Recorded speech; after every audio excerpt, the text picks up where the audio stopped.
오늘 권리혁명 북코선택 와주신 여러분 너무 반갑습니다. 저는 오늘 사회를 맡은 임진홍 대표님이랑 친한 정진호 정부 시의원입니다. 반갑습니다.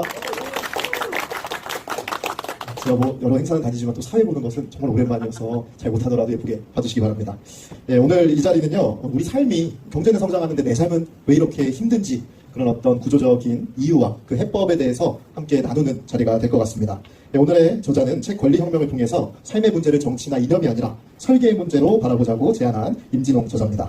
예, 본격적인 북콘서트에 앞서서 이 자리에서 함께하고 싶었지만 부득이 일정으로 참석하지 못한 두 분의 국회의원님께서 권리혁명 북콘서트 축하해주시는 영상 보내주셨습니다. 먼저 국민의힘 양주 동두천 김성원 국회의원님의 축사 영상 보겠습니다. 안녕하세요. 임진홍 건축가의 친구 국회의원 김성원입니다. 자, 오늘 우리 제 친구의 권리혁명 북콘서트 개최 진심으로 축하드리고 또 귀한 자리에 함께해 주신 모든 분들께 감사의 마음을 전합니다. 여러분, 우리 삶이 왜 이렇게 벅차게만 느껴질까요? 또 정권도 바뀌고 또 정책이 바뀌고 수많은 대책이 쏟아지는데도 불구하고 왜 우리의 삶은 늘 제자리인 것처럼 그렇게 느껴질까요? 이 권리혁명은 그 질문에 아주 근본적인 해답을 던지고 있습니다. 정치를 바꾸는 것이 아니라 설계를 바꿔야 한다. 정책을 고치는 것이 아니라 기회의 구조를 다시 짜야 한다라고 주장하고 있습니다. 저도 엔지니어 출신의 국회의원으로서 정치는 설계라고 생각하고 있습니다. 그 설계 위에 국민들과 함께 또 색깔을 칠해 나가고 있습니다만 이 책을 읽으면서 부족함도 많이 느끼고 또 많이 배우고 있습니다. 자, 이 책 권리혁명 직접 설계도를 제시하는 그런 책입니다. 그리고 그 설계는 전문가 혼자만이 하는 것이 아니라 바로 우리 국민 모두 한 사람 한 사람의 꿈과 권리가 모여서 만들어가는 것이라고 알려주고 있습니다. 저는 제 친구 진홍이의 용기 있는 제안에 다시 한번 큰 박수를 보냅니다. 그리고 이 권리혁명이 더 많은 이들에게 읽히고 더 많은 생각의 변화로 이어지기를 진심으로 바랍니다. 다시 한번 참석해주신 모든 분들께 깊이 감사드립니다. 그리고 내 친구 진홍이 화이팅! 감사합니다. 네, 여기 또 임 대표님의 초등학교 동문이신 김성원 의원님 축사였습니다. 예, 다음은 더불어민주당 의정부시갑 박지혜 국회의원님의 축사 함께 보시겠습니다. 안녕하세요. 의정부시갑 국회의원 박지혜입니다. 오늘 임진홍 건축가님의 권리혁명 북콘서트 개최를 진심으로 축하드립니다. 저는 올해 2월에 의정부시 교통인프라 발전 토론회에서 건축가님을 처음 뵈었는데요. 건축가님께서 보여주신 날카로운 시선과 지역에 대한 깊은 고민을 기억합니다. 건축가의 시선에서 우리 사회의 설계 오류를 지적하는 권리혁명, 오늘 여러분도 권리혁명에서 우리 사회를 변화시키는 새로운 희망을 발견하시기를 기원합니다. 네, 오늘 좋은 시간 되시고요. 함께 하지 못해서 정말 죄송하게 생각합니다. 좋은 시간 되세요. 감사합니다. 예, 또 박지혜 의원님과 정책 현장에서 마주한 신뢰관계가 돋보입니다. 두 분 의원님 말씀처럼 권리혁명은 오늘 이 자리에 계신 여러분들께 새로운 시야와 영감을 줄 수 있길 바라겠습니다. 이어서 현장에서 직접 축사 한 분 모시고 들어보겠습니다. 우리 권리혁명 저자 임진홍 대표님의 동문이자 오늘 이 자리에 함께해 주신 의정부고등학교 총동문회 송우영 회장님 무대로 모시겠습니다. 큰 박수 부탁드리겠습니다.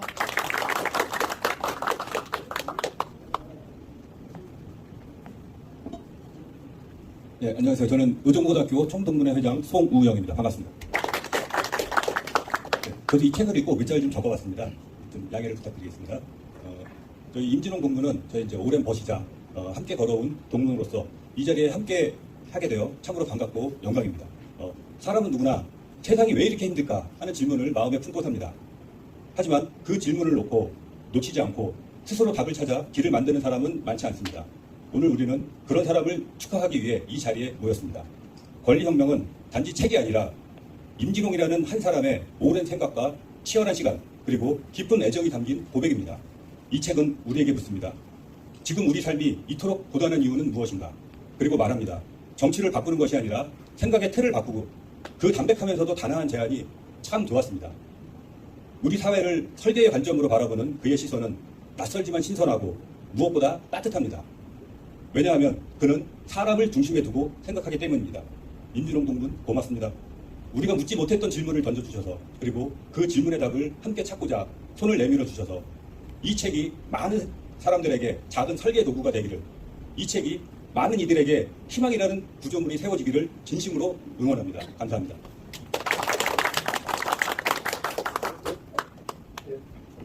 회장님께 뜨거운 박수 한번 부탁드리겠습니다.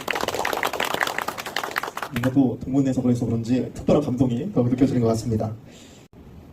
이게 훨씬 낫네요, 대표님. 자, 이 책의 시작을 보면요, 이 혁명이라는 것의 재규정을 좀 하는 것 같거든요. 이 세상을 바꾸는 것이란 생각을 바꾸는 게 혁명이다. 이 문장이 이제 책 제목과도 연결되고 또 이걸로 시작을 하잖아요. 권리혁명, 이 책 제목에 담긴 의미에 대해서 설명 좀 부탁드리겠습니다. 많은 분들이 사실 지금 삶이 나아지지 못하고 있다라고 느끼시잖아요. 예, 되게 힘드시고 그러실 텐데 사실은 정권을 바꾸든 정책을 바꾸든 삶은 특별히 실질적인 변화가 없는 것 같습니다. 저는 이 원인에 대해서 우리 사람들이 사회 문제에는 집착을 하지만 막상 그 사회 구조에 대해서 천천히 들여다보고 있지 못하다는 생각을 좀 하고 있는데요. 간단하게 말씀드리면 우리 지방 소멸이나 저출산 같은 게 요즘 큰 사회 문제잖아요. 근데 사실 이 현상은 특정 지역으로 이사를 가지 못하면 혹은 아이를 낳으면 내 삶이 더 힘들어질 것 같다라는 그리고 실제로 힘들어지는 구조를 갖고 있기 때문이라고 생각을 합니다. 우리 사회 같은 경우는 불공정이 가끔 드러날 때마다 그것에 대한 그 정정을 해달라는 요구는 상당히 강하지만 막상 그 불공정 이면에 숨어 있는 사회 구조에 대해서는 그걸 바꾸지 않는 목소리들은 별로 없습니다. 그래서 저는 이 책에서 다양한 주제들을 다뤘는데요. 이런 이야기들을 통해서 사람들이 공감을 하다 보면 이 공감을 모아서 하나의 희망을 만들어서 그러다 보면 그것이 하나의 시대 정신이 되고 우리 사회를 바꿀 수 있는 혁명이 아닐까라고 생각을 했습니다. 그러니까 이야기를 들어보니까 현상에 대응하는 것이 아니라 보다 좀 더 근본적인 구조에 대한 변화가 필요하다 이런 말로 들립니다. 저 이야기 맞죠? 책에서는 20세기에 대한 규정을 이제 성장과 분배의 시대 이렇게 규정을 했고 21세기를 이제 분열과 소멸의 시대 이렇게 규정을 하셨거든요. 그러니까 왜 그렇게 보셨는지 좀 궁금합니다. 저는 우리 20세기를 생각을 해보면 20세기에는 국가가 성장하면 개인의 삶도 성장을 했습니다. 개인의 기회가 상당히 늘어났고요.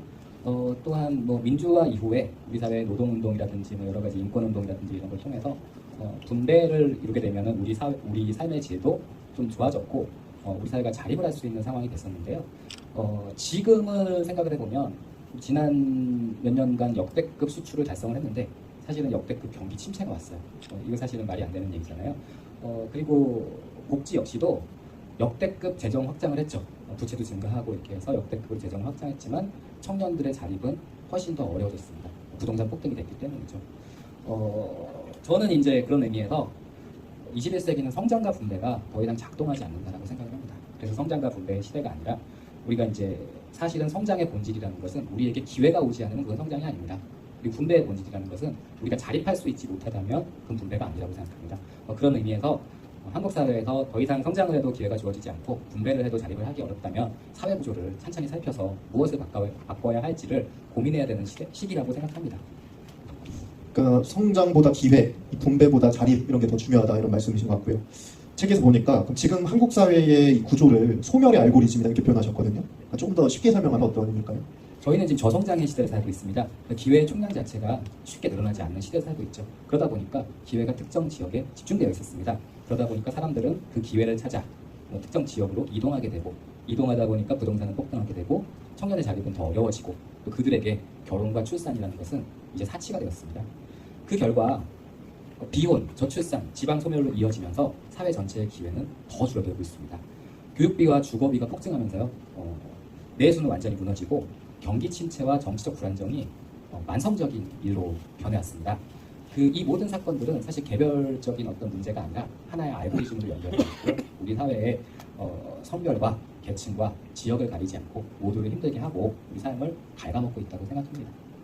그러니까 우리가 이제 저출생 문제, 성장 문제, 분배 문제 이렇게 개별적인 문제가 아니라 하나의 이렇게 순환된 어떤 알고리즘 형태의 문제, 연결된 구조였다 이렇게 말씀해 주신 것 같습니다. 그래서 단순히 개별적 국소적인 해법이 아니라 전반적인 구조의 재설계가 그래서 좀 필요하다 이런 얘기신 것 같습니다. 그러면 이제 그건 진단인 것이고 이제 진단에서 처방이 나와야 되잖아요. 그래서 이제 구조를 어떻게 바꿔야 되는지 이런 이야기가 필요할 것 같은데요. 책을 보니까 1장에서는 노력의 대가를 얻을 수 있는 사회 이렇게 얘기를 하셨습니다. 단순히 임금의 문제가 아니라 직업 생태계의 붕괴 이런 관점에서 보셨는데 어떤 이야기일까요? 저는 우리 사회가 과거의 패러다임에 갇혀 있다고 생각합니다. 이 현대사 우리 노동이라고 하면 흔히 자본가가 있고 노동자가 있고 자본가가 나쁜 사람이고 이런 의미를 좀 많이 가지고 계신데요. 사실은 이거는 고성장 시대에나 유효했던 얘기입니다. 유럽의 근대사를 이렇게 간단하게 요약을 해보면 딱 두 가지로 설명할 수 있는데요. 하나는 산업혁명이고요. 다른 하나는 제국주의입니다. 이 기술의 발전으로 인해서 생산성은 계속 증대가 됐고요. 또 반면 제국주의나 이런 걸 통해서 식민지를 이제 계속 점령하면서 시장은 계속 넓어졌죠. 이때는 자본가는 돈을 벌기가 좀 쉬웠던 시대고요. 노동자는 자본가가 돈을 많이 버는 대신에 많은 노동에 시달리게 됐죠. 그런데 이런 고성장 시대의 얘기들이 결국은 그래서 19세기에 유럽에는 복지국가가 탄생을 하게 됐는데요. 우리나라도 사실은 1970년대부터 외환위기 직전까지는 이런 비슷한 맥락의 시대를 가져왔는데요. 21세기가 되면서 외환위기 이후 세계화가 진행되면서 사회는 완전히 재편됐습니다. 그 가장 큰 변화가 직업의 생태계가 무너지게 된 건데요. 이제는 단순하게 자본가냐 노동자냐라는 구도로 사회를 설명하기는 너무 어렵고요. 제가 보기에 재편되고 있는 거는 직업의 생태계가 무너진 생태계에 종사하는 사람들이냐, 이 무너진 생태계에 종사하게 되면 자본가냐 노동자냐가 중요하지 않고 모두 힘듭니다. 망가지고 있는 산업에 종사하시는 분들은 사장이든 종업원이든 모두 힘들게 되고요. 반대로 생태계가 건전한 직업에 종사하시는 분들은 노동자든 자본가든 다 행복한 삶을 살 수 있게 되죠. 그런 의미에서 이제는 많은 직업들이 아무리 노력을 해도 대가를 얻기가 어려운 사회가 됐습니다. 그리고 그 직업군 자체가 사실은 요즘 시대에도 철근이 30%밖에 안 들어간 건물이 지어지고 건물이 무너지고 이런 상황들이 단순하게 그냥 기술자들의 문제라기보다는 어떤 생태계를 가진 망가진 생태계를 가진 업종에서 발생하는 그냥 하나의 현상이라고 저는 생각을 하고 있습니다. 그런 의미에서 우리가 노동조합이라든지 최저임금이라든지 이런 부분들이 우리 사회에 정말 그 노력의 대가를 받기 위해서 기여를 할 수 있겠느냐, 그런 문제들이 더 중요한 것이 아니라 정말 직업 하나하나가 좀 건전한 생태계를 좀 갖출 수 있도록 우리 사회가 노력을 해야 되는데요. 이 책에서의 대안은 많은 직업군의 생태계를 어떻게 회복할 것인가에 대한 얘기를 좀 하고 있고요. 핵심적으로는 우리 스스로가 아마 우리가 좋은 일자리들을 경쟁이라는 이름을 해서 서로 엄청 줄여놨기 때문에 이제 더 이상 좋은 일자리가 없는 사회가 된 겁니다. 이 내용들이 1장의 핵심입니다. 이제 우리 사회 노력은 좀 하고 있지만 구조적으로 그 노력의 대가를 받을 수 없는 직업군들이 많아지는 건 저도 좀 체감하는 부분인 것 같습니다. 2장으로 넘어가면요. 요즘에 참 그런 얘기 듣기 힘든 것 같아요. 개천에서 욕난다. 이거 사실 옛날에 저 어렸을 때면 뉴스에서 그거 종종 봤거든요. 근데 요즘에는 오히려 개천에서 욕난다라는 말 자체가 되게 어색해진 것 같은데, 그런 의미에서 아마 2장에서 가난에 대물림이 없는 사회, 이거 제시하셨거든요. 보통은 분배정책이나 복지정책 이야기로 가기 마련인데 책에서는 또 복지 구조적 알고리즘을 지적하셨거든요. 어떤 의미일까요? 우리가 흔히 복지라고 하면 국가가 누구에게 무엇을 어떻게 해줄 것이냐 이런 생각들을 많이 하잖아요. 한동안 보편적 복지냐 선별적 복지냐 이런 걸 가지고 많이 정치적으로 논쟁이 되기도 했었는데요. 저는 사실 복지를 무력화시키는 진짜 원인이라는 게 무엇이냐라는 관점에서 이제 주목을 해봤습니다. 사실은 복지를 위해서 재정을 확장해야 되다 보니까 거꾸로 기업의 수익을 또 증가를 시켜야 되고 또 자산의 가치를 올려야 되는 그런 상황들이 벌어지다 보니까 그 결과 조세는 늘어났지만 빈부격차는 더 심해지고 청년들의 자립이 더 어려워졌다고 생각을 합니다. 그래서 이제 복지는 누구에게 무엇을 주겠다라는 개념으로 접근하기보다는 우리가 부모의 경제력이 부족하거나 이런 사람들, 이런 청년들이 어떻게 자립할 것인가의 문제라고 좀, 그게 훨씬 더 중요한 문제라고 생각을 하고요. 그래서 자립을 어떻게 설계할 것인가, 지금 우리 사회에 필요한 것은 부의 대물림을 막기 위해서 양도세를 늘리고 증여세를 늘리고 이런 문제가 아니라 사실은 가난의 대물림을 막기 위해서 보통의 사람들이 어떤 자립의 설계들을 가질 것이냐, 이게 국가가 해야 될 일이라고 생각을 합니다. 복지가 그냥 무조건적으로 주는 것이 아니라 자립을 좀 설계하는 관점에서의 복지가 필요하다, 이런 얘기신 것 같아요.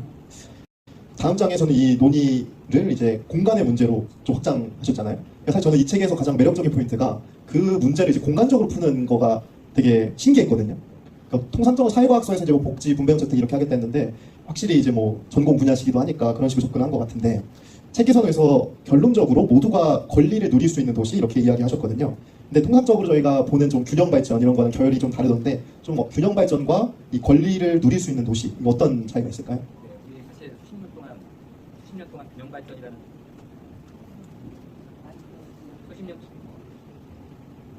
수십 년 동안 균형 발전이라는 얘기를 많이 들으셨을 거예요. 수도 이전이라는 얘기도 있고 혁신 도시라는 얘기도 있고 여러 가지 말씀들을 많이 들으셨을 텐데요. 사실 이 균형 발전이라는 말에는 핵심적인 게 빠져 있습니다.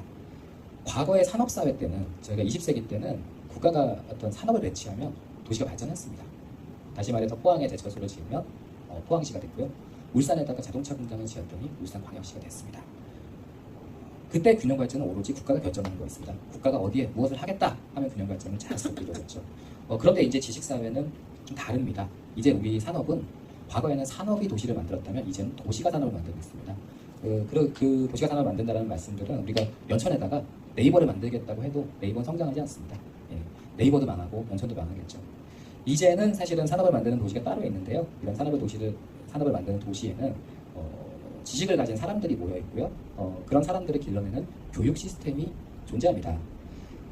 그러다 보니까 지금의 균형 발전 방식이 어떤 겁니까? 도시를 개발하고 공공기관을 이전하면 뭐 그쪽 동네가 균형 발전이 될 것이다라고 얘기를 하지만 이제 이런 방식의 균형 발전은 더 이상 작동하지가 않습니다. 이제 국가는 지역에다가 기회 자체를 설계해야 합니다.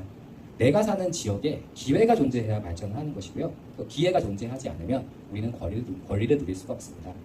낙후된 지역에 대해서 어떤 토건사업 중심의 개발 프로젝트 대신에 그러니까 기회 자체를 직접 부여하는 방식, 저는 이런 것들이 새로운 균형 발전의 알고리즘이 될 수 있을 거라고 생각합니다.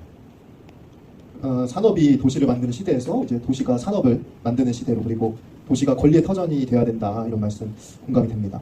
그래서 계속 말씀하시는 게 이제 기회를 공간에다 부여해야 된다 이렇게 말씀을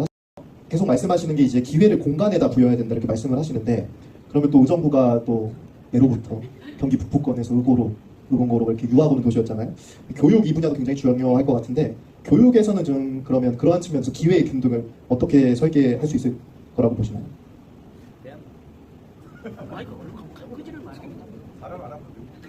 제가 이렇게 다 했잖아요. 대한민국에서 교육과 입시만큼 현상과 본질이 괴리된 분야가 좀 없다고 생각을 해요.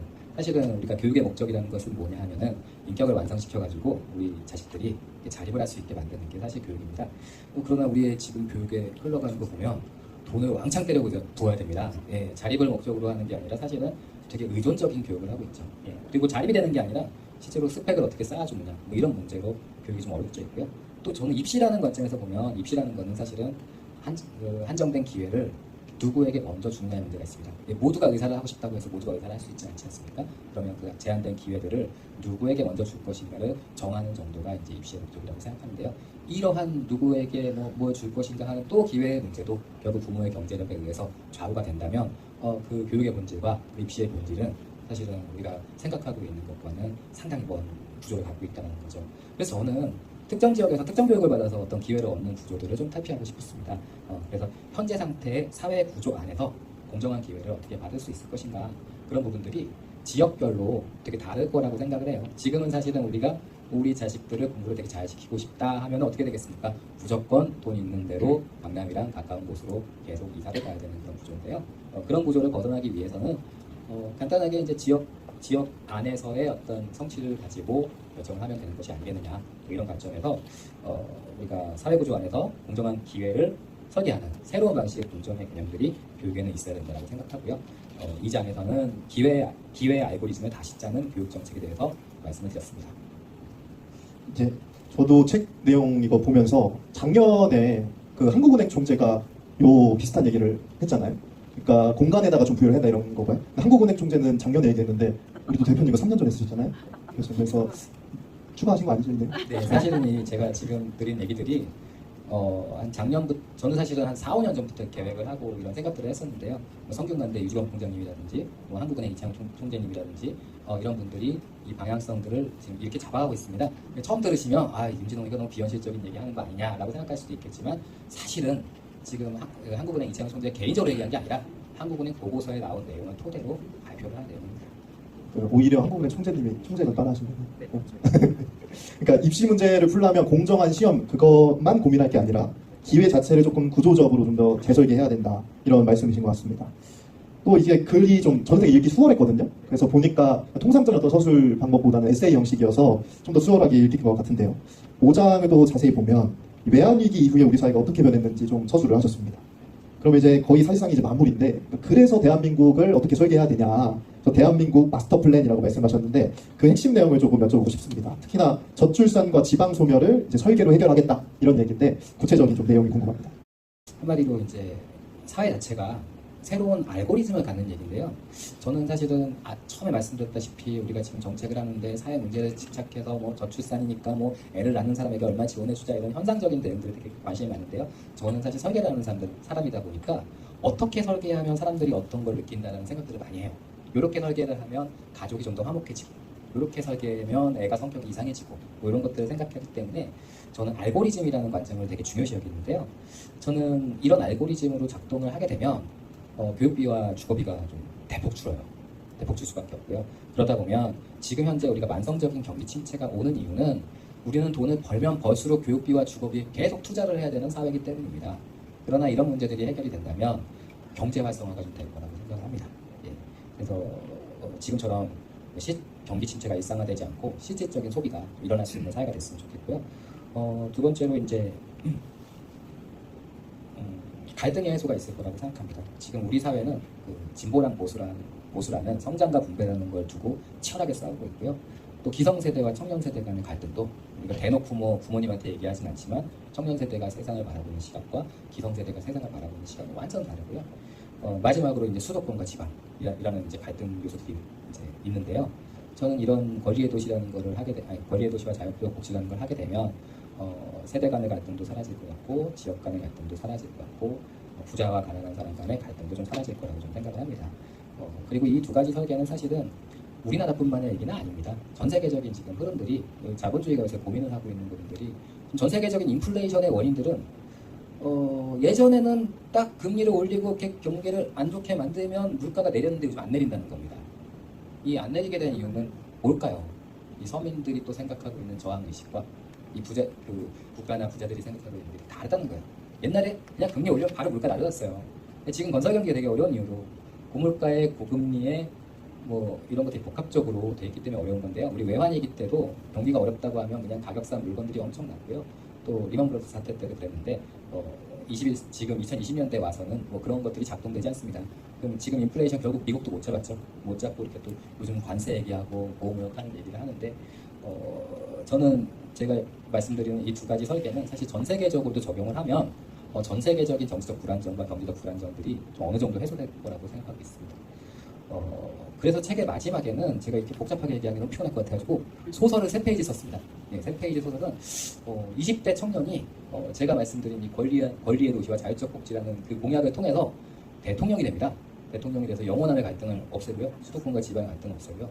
노벨 경제학상을 받고 몇 년 만에 대통령을 퇴임하고 저출산과 지방소비를 극복하고 우리나라가 GDP가 15만 불로 해서 세계 1위의 국가가 되고 이런 식의 소설 형식으로 간단하게 썼습니다. 예, 좋습니다. 참 이 이야기를 들어보니까 정책서 같기도 하고요. 현실에 대한 진단을 좀 한 것 같기도 하고 그래서 앞으로 미래에는 이런 식의 관점을 해결해 나갔으면 좋겠다 이런 메시지를 저는 느꼈습니다. 이 책 누가 읽었으면 좋겠습니까? 사실은 이 책이 저는 대중화를 목적으로 썼습니다. 일단 제가 세계적인 건축가긴 하지만 세계적인 경제학자도 아니고 세계적인 정치인도 아니고 그런 쪽으로 제가 뛰어난 사람은 아니기 때문에 제가 목표한 거는 고도의 무슨 대단한 이론이나 이런 거보다는 이 정도만큼은 국민들이 좀 읽고 이해를 하고 사회를 바라봤으면 좋겠다. 이렇게 되면 우리 많은 갈등들이 좀 사라질 수도 있고 더 좋은 세상을 만들 수 있을 거라는 생각을 했습니다. 그러다 보니까 일단은 정치인들이 좀 많이 읽어봤으면 좋겠다는 생각이 들고요. 두 번째로는 이제 정책을 만드시는 분들이나 저는 사실 시민사회 활동가분들이 진짜 꼭 읽으셔야 된다고 생각을 많이 합니다. 왜냐하면 이분들 되게 똑똑하시고 훌륭하신 분들이지만 이렇게 사실은 그 모임의 정서라는 게 있어요. 그래서 그 정서를 벗어나지 못하는 부분들이 저는 분명히 있다고 봅니다. 그래서 그분들도 좀 약간 21세기로 바뀌면서 새로운 시대가 와서 새롭게 변화됐는데 이런 것들 좀 이해하시고 이제 앞으로 시대의 화두는 이런 게 화두다. 사실 AI와 이제 로봇이 나오면 또 이제 우리 직업들도 되게 불안해지지 않습니까? 예, 그래서 우리가 개인의 권리를 어떻게 찾고 어떻게 보호해 나가고 서울과 지방 간의 많은 문제들을 어떻게 해결해 나갈 것인지에 대해서 시민사회 활동가들 좀 많이 보셨으면 좋겠고요. 또 이제 교육자분들, 또 미래 세대를 책임지고 계신 교육자분들도 많이 읽으셨으면 좋겠습니다. 그 다음에 이제 사실은 진로 선택을 앞둔 고등학생이나 제대를 앞둔 군인들, 그다음에 이제 사회 진출을 준비하는 대학생들, 또 자립을 고민하는 청년들에게도 꼭 필요하다고 생각하는 이유는 사실은 어떤 선택을 하시든 간에 사회 구조를 잘 모르고 선택을 하시게 되면 그 선택은 되게 불안정해질 수밖에 없는 거거든요. 그래서 이 책은 아무튼 약간 교과서적처럼 쓴 부분들도 있기 때문에 제 얘기가 맞붙으리그 문제가 아니라 대충 이 사회의 이런 사회 구조들에 대한 사람들이 고민들을 이렇게 하고 있구나라고 좀 이해를 하시면 훨씬 더 좀 좋은 미래를 선택할 수 있지 않을까라는 생각을 하고요. 마지막으로 우리 경기 침체에 힘든 소상공인들이나 자영업자들, 자녀의 자립을 걱정하시는 부모님들, 그리고 우리 미래 세대들에게 더 나은 대한민국을 물려주고 싶은 노년층까지 사실은 이 책은 특정 계층을 위한 책이 아니고요. 우리의 삶이 왜 이렇게 고단해졌는지를 알고 싶은 국민에게 드리는 대한민국에 대한 설계 설명서입니다. 좋은데요? 대한민국에 대한 설계 설명서가 아까우시죠. 그래서 삶이 고단한 이유를 설계해서 찾아보자 이렇게 요약할 수 있을 것 같습니다. 오늘 또 이 자리 통해서 많은 분들이 또 많이 영감도 얻고 또 그러셨을 것 같습니다. 끝으로 대표님 오늘 토요일 6시에 잡으셔가지고 정말 황금 같은 시간에 이렇게 많은 분들이 시간 내주셨잖아요. 또 여기 계신 분들께 마지막으로 한 말씀 부탁드리겠습니다. 사실 이 책은 이 색상이 꿈을 의미하는 색상입니다. 그래서 이제 알록달록한 파스텔 톤의 색상들이 이렇게 있고요. 이거는 이제 고등학교 동기인 디자이너 원배성님께서 이렇게 해주신 디자인이고요. 저기 앉아 계십니다. 원배성님 한번 손 한번 들어주세요. 박수 한번 주시죠. 예. 그다음에 여기에 홀로그램이 넣습니다. 이 홀로그램이 이렇게 빛이 있죠. 여기 나오는 빛은 이 희망을 상징합니다. 그래서 우리 여러분들의 어떤 힘든 이 고단한 상황에서 희망을 가질 수 있었으면 하는 마음에서 희망의 홀로그램을 넣고요. 그다음에 이 방향이 우상향입니다. 우상향이기 때문에 우리가 우상향이 좌파우파할 때 우는 아니고요. 주식할 때 우리 상승하는 걸 우상향이라고 하지 않습니까? 그래서 여러분들에게 좀 행운을 의미하는 의미에서 이렇게 썼고요. 그래서 일단 나가시기 전에 사인을 제가 해드릴 건데요. 사인을 못 받으신 분 같은 경우는 제가 성함을 쓰고 제 날짜랑 사인을 하는데요. 그 사이에 가지고 계신 소원을 말씀해 주시면 제가 그 소원을 적어서 사인을 해드리겠습니다. 예, 여러분 이것은 예. 하나만 더. 예. 아무튼간에 제가 이제 사실은 좋은 세상을 만들기 위해서 이 책을 썼습니다.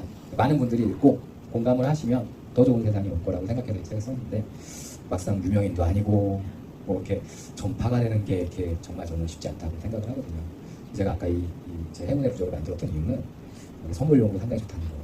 네, 그런 거 생각하셔가지고 주변 분들에게 좀 얘기도 많이 해주셨으면 좋겠고 또 제가 가진 많은 분들 인맥들 중에 제가 방송계 쪽에 아는 사람이 없어요. 이런데 유튜브 하시거나 뭐 이런 분들 어떻게 우연히 한번 기회가 돼서 이 책의 취지와 뜻에 공감해 주셔가지고 방송 같은 거 이렇게 한번 나갈 수 있고 막 이러면 얼마나 좋은 세상이 됐습니까? 네, 그래서 저는 그런 의미에서 여러분들의 도움이 반드시 필요하다고 생각하고요. 정말 지금도 제가 상상하지 못했던 도움을 주시는 분들 너무 많으세요. 네, 너무 많으셔가지고 사실은 저도 사업을 하는 사람이다 보니까 이 신세를 어떻게 갚나 이런 고민도 많이 하고 있는데 정말 이 책의 내용에 공감해 주시고 열정적으로 도와주시려고 하시는 분 너무 많으셔가지고 너무 감사드립니다. 이 자리를 빌어서 정말 감사드립니다. 네, 여기까지 하겠습니다. 예, 그 박수 부탁드리겠습니다. 이렇게 선물료가 좋기 때문에 좀 추석이잖아요. 제가 사다 주 부모님께 드리도록 하겠습니다. 예, 1부 콘서트 이걸로 마치겠고요. 2부는 질의응답과 또 저자 사인회가 있겠습니다. 저는 이만 물러가도록 하겠습니다. 감사합니다.